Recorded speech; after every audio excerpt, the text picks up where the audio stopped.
नमस्ते दोस्तों, मैं अंजलि हूँ और मेरी उम्र अभी 24 साल की है, लेकिन मेरा शरीर पूरी तरह से एक जवान लड़की जैसा है। मेरी शादी अभी 1 साल पहले हुई है और मेरी हाइट 4 फीट से ज्यादा है और मेरा संतारा का साइज भी गजब की है। लेकिन अब मुझे ऐसा लगता है कि ये खूबसूरती अब मेरे किसी काम की नहीं रह गई है। दोस्तों, मेरे पति विकास एक प्राइवेट बैंक के वरिष्ठ अधिकारी हैं। उम्र में मुझसे 12 साल बड़े हैं और उनकी नौकरी के कारण हम अपने छोटे से गांव से शहर में आ गए। मेरे सास ससुर अब भी गांव में ही रहते हैं। सच कहूं तो मैंने अपने पति से प्यार में नहीं, बल्कि उनकी सुरक्षित नौकरी और अच्छी कमाई देखकर शादी की थी। मैं शहर में रहना चाहती थी, अच्छे कपड़े पहनना चाहती थी, बड़े बड़े मॉल्स में शॉपिंग करना चाहती थी। मुझे लगता था कि पैसों से जीवन के सारे सपने पूरे हो सकते हैं।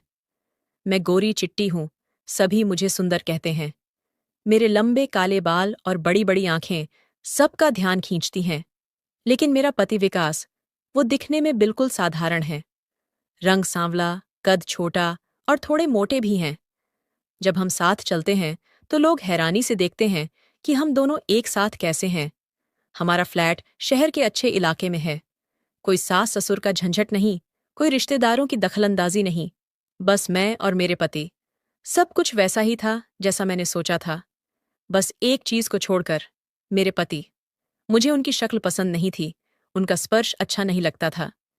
एक शाम मैं टीवी देख रही थी जब मेरा पति विकास घर आए। उनके साथ एक लंबा तगड़ा, सुंदर युवक था। अंजलि, ये है राहुल, मेरे मामा का लड़का। आईटी की पढ़ाई पूरी करके अब यहीं नौकरी करेगा। जब तक इसका कोई अच्छा ठिकाना नहीं मिल जाता, ये यहीं रहेगा। मेरे पति ने परिचय कराया। राहुल ने झुककर नमस्ते किया। उसके चेहरे की एक झलक ने मेरे दिल की धड़कन बढ़ा दी।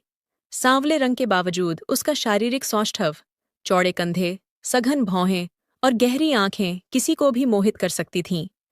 मैंने हाथ बढ़ाकर अभिवादन करना चाहा, लेकिन उसने बस दूर से ही हाथ जोड़कर नमस्ते भाभी कहा। मैंने कहा, अरे, तुम यहाँ आराम से रहो।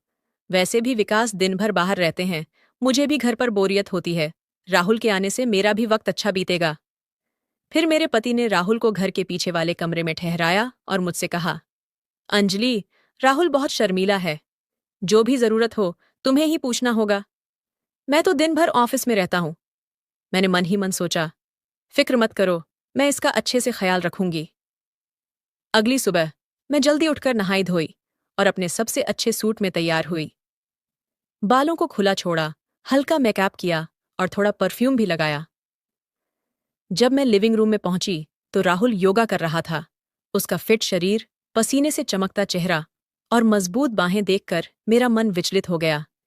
जैसे ही उसकी नजर मुझ पर पड़ी, वह तुरंत उठा और टी शर्ट पहनकर गुड मॉर्निंग भाभी कहकर अपने कमरे की तरफ बढ़ गया। मैंने सोचा, अरे, ये तो मुझे देखता ही नहीं। फिर मैंने खुद को संभाला और अपने आकर्षण पर भरोसा रखते हुए खास नाश्ता बनाया, पनीर पराठे और दही। जब विकास और राहुल नाश्ता करने बैठे तो मैं भी उनके साथ बैठ गई। मैंने जानबूझकर अपनी कुर्सी राहुल के पास रखी, लेकिन उसने सिर झुकाए अपना नाश्ता किया और मेरी ओर देखने से भी बचता रहा। राहुल, नाश्ता कैसा लगा? मैंने मुस्कुराते हुए पूछा। बहुत अच्छा, भाभी। आपका बहुत बहुत धन्यवाद, वह शर्माते हुए बोला और जल्दी से अपने कमरे में चला गया। थोड़ी देर बाद विकास और राहुल दोनों बाहर जाने के लिए तैयार हुए। राहुल, पहले दिन से ही कॉलेज जा रहे हो? मैंने पूछा। हाँ भाभी, कॉलेज तो जाना ही होगा, साथ ही अपने रहने का इंतजाम भी देखना है, उसने बिना मेरी तरफ देखे जवाब दिया। दोनों के जाने के बाद मैं दिन भर राहुल के ख्यालों में खोई रही। मुझे समझ नहीं आ रहा था कि वह मुझसे इतना दूर क्यों रहता है। क्या मैं उसे आकर्षित नहीं करती? शाम को मैंने अपनी सबसे खूबसूरत लाल साड़ी पहनी, बालों को स्टाइलिश अंदाज में बांधा, काजल और लिपस्टिक लगाई, कानों में झुमके और गले में सुंदर हार पहना।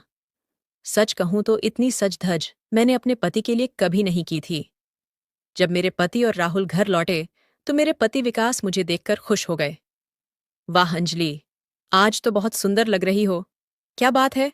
विकास ने मेरी तारीफ की, लेकिन जिसके लिए मैं इतनी सजी धजी थी, उसने मेरी तरफ एक बार भी नहीं देखा।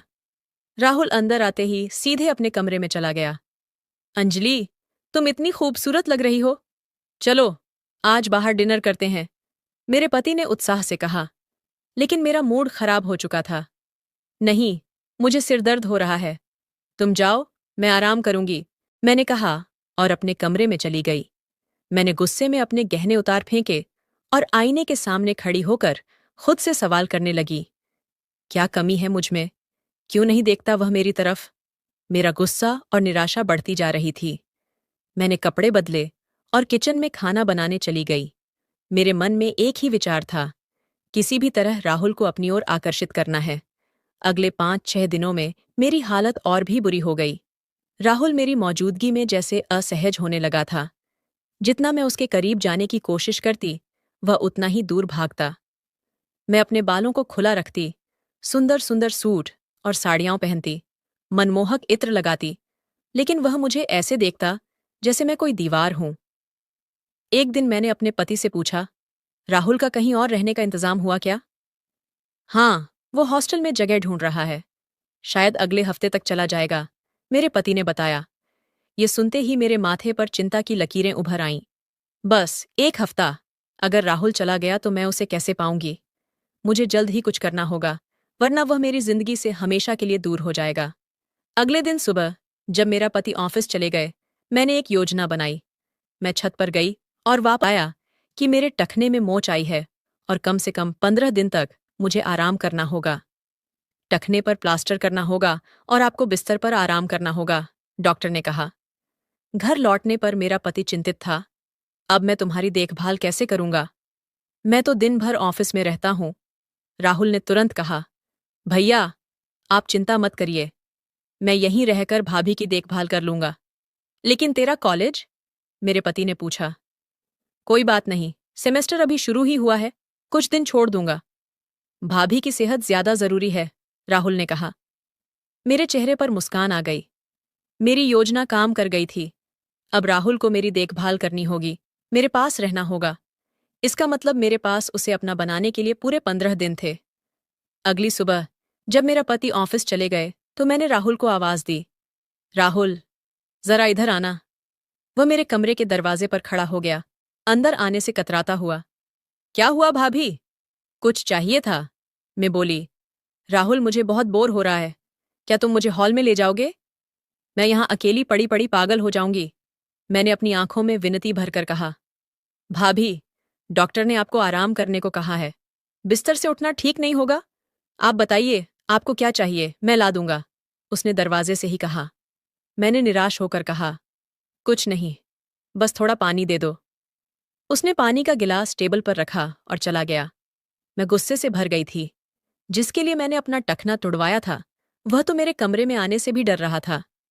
अगले दिन मैंने अपनी साड़ी का पल्लू जानबूझकर फर्श पर गिरा दिया और जोर से राहुल को पुकारा। राहुल, जल्दी आओ! वह दौड़कर आया। क्या हुआ भाभी? मैं अपने बिस्तर से उतरने की कोशिश कर रही थी, लेकिन पैर में दर्द है। मदद करोगे? मैंने अपना हाथ उसकी ओर बढ़ाया।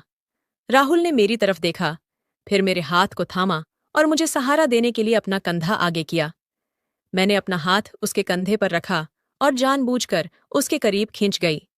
मेरा शरीर उसके शरीर से सट गया। मेरे बाल तो बस आवाज दीजिए, मैं आ जाऊंगा, लेकिन कृपया अकेले उठने की कोशिश मत कीजिए, उसने कहा और जल्दी से कमरे से बाहर चला गया। मैंने हर दिन कोई न कोई बहाना बनाकर उसे अपने पास बुलाया, कभी पानी के लिए, कभी मोबाइल देने के लिए, तो कभी सिर्फ बात करने के लिए। हर बार वहां आता, लेकिन जल्द से जल्द कमरे से बाहर निकल जाता। एक दिन मैं सीधे बिस्तर से उतरकर जमीन पर गिर गई और जोर से रोने लगी। राहुल भागकर आया और मुझे देख घबरा गया। भाभी, आप ठीक तो हैं? उसने मुझे उठाने के लिए झुकते हुए पूछा। इस बार मैंने उसका हाथ पकड़कर अपनी ओर खींचा। वह संतुलन खोकर मेरे ऊपर गिरते गिरते बचा। भाभी, ये आप क्या कर रही हैं? उसकी आंखों में डर था। राहुल, मेरे करीब आओ, मैं तुमसे कुछ कहना चाहती हूं, मैंने उसका हाथ अपने होंठों तक ले जाते हुए कहा। वह एक झटके से पीछे हटा और मुझे बिना छुए उठने में मदद की। भाभी, शायद आप दवाओं के असर से थोड़ा कमजोर महसूस कर रही हैं। मैं आपको पानी लाता हूं, वह कहते हुए कमरे से बाहर भाग गया। मुझे बहुत शर्मिंदगी महसूस हुई। क्या वह मुझे पसंद नहीं करता? क्या मैं उसके लिए इतनी आकर्षक नहीं हूं? 15 दिन बीत गए और मेरा प्लास्टर हट गया। डॉक्टर ने कहा कि मैं अब पूरी तरह ठीक हूं। मेरा पति विकास को बहुत खुशी हुई, लेकिन मैं अंदर से टूट गई थी। मेरा प्लान नाकाम रहा था। फिर एक दिन विकास ने बताया, राहुल के लिए एक अच्छा हॉस्टल मिल गया है। वह कल से वहीं शिफ्ट हो जाएगा। मैं अंदर से कांप गई। बस एक दिन, अब तो मुझे कुछ बड़ा ही करना होगा। उस रात मेरे पति के ऑफिस से फोन आया कि उसे देर हो जाएगी। घर में सिर्फ मैं और राहुल थे। ये मेरा आखिरी मौका था। मैंने अपना सबसे आकर्षक नाइट सूट पहना, जो मेरे शरीर की हर लकीर को उभारता था। बालों को खुला छोड़ा और इत्र लगाया। फिर राहुल के कमरे का दरवाजा खटखटाया। हाँ भाभी, आइए, राहुल ने अंदर से कहा। मैं अंदर गई तो देखा वह अपना सामान बैग में रख रहा था। राहुल, मैं तुम्हारे लिए खाना लाई हूं, मैंने प्लेट उसकी ओर बढ़ाते हुए कहा। उसने सिर उठाकर मुझे देखा और तुरंत नजरें झुका लीं। भाभी, प्लेट वहीं टेबल पर रख दीजिए, मैं थोड़ी देर में खा लूंगा, उसने बिना मेरी तरफ देखे कहा। अरे, अब क्या पैक कर रहे हो? इतनी जल्दी क्या है? कुछ दिन और रुक जाओ, मैंने उसके करीब जाते हुए कहा।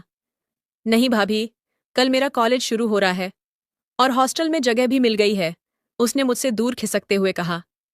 मैंने जानबूझकर खाने की प्लेट गिरा दी। अरे, माफ करना, मैंने झुकते हुए कहा और पास जाकर उसका हाथ पकड़ लिया। राहुल, तुम नहीं समझते, मैंने उसकी आंखों में देखते हुए कहा। राहुल ने अपना हाथ छुड़ाया और कुछ कदम पीछे हट गया। भाभी, प्लीज, ऐसा मत कीजिए। भैया के प्रति मेरी बहुत इज्जत है। मैं कल सुबह ही यहां से चला जाऊंगा, उसने दृढ़ता से कहा।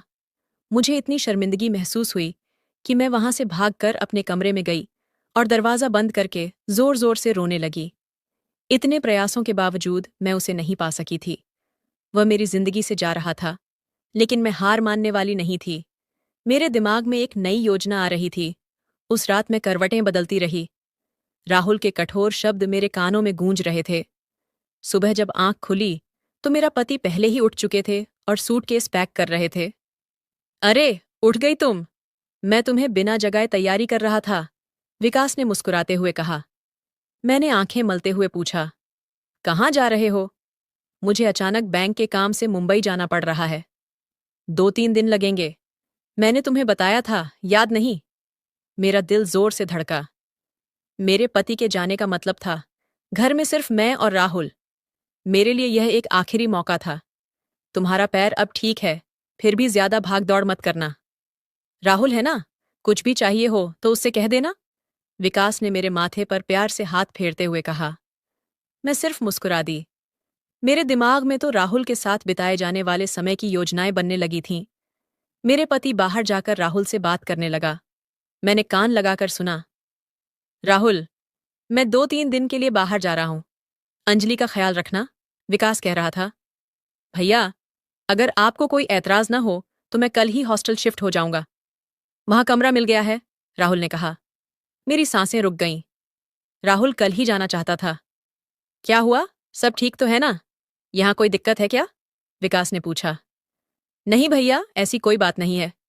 बस मेरी क्लासेस शुरू हो गई हैं और हॉस्टल कॉलेज के पास है, राहुल ने झूठ बोला। ठीक है, तू जाना चाहता है तो जा, लेकिन आज मैं नहीं हूं, तो कम से कम आज अंजलि का ख्याल रख लेना, विकास ने कहा। विकास के जाने के बाद मैंने अपने सबसे अच्छे कपड़े पहने, बालों को संवारा और हल्का मेकअप किया। मेरे पास अब सिर्फ एक ही दिन था। मैंने राहुल को आवाज दी। हाँ भाभी, कुछ चाहिए था? उसने दरवाजे से ही पूछा।